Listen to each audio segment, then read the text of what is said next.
Баршаңызға қайырлы күн, сіздермен Жансая. Бүгін глютенсіз нан пісіретін боламыз.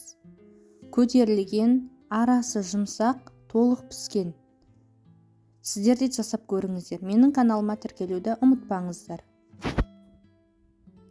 Алдымен ыдысымызға су құйып, үстіне бір ас қасық псилиумды салып, 10 минутқа қойып қоямыз.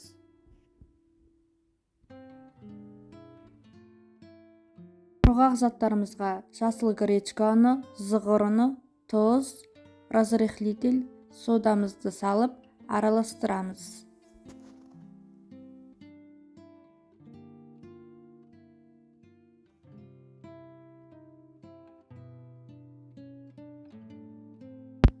Псилиумның үстіне майымызды құйып араластырамыз.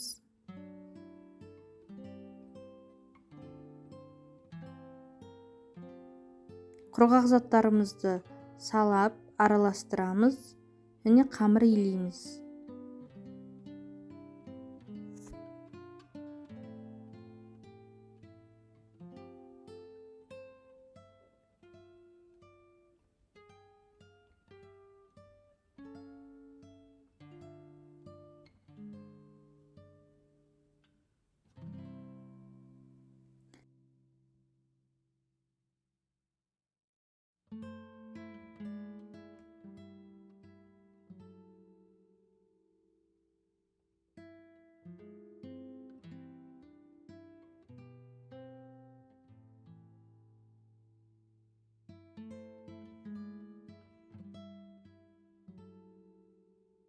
Дайын болған қамырымызды пергаменттің үстіне салып, өзімізге керекті багет формасын жасаймыз.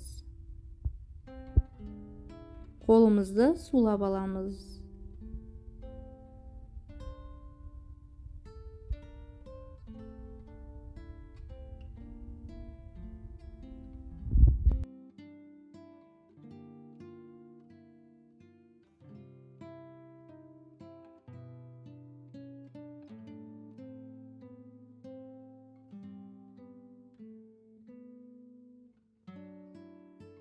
Қызып тұрған пеште 180 градуста 50 минутқа салып аламыз. Нанның ішіне өздеріңіздің қалаған дәндеріңізді салсаңыздар болады. Нанымыз пісіп шықты.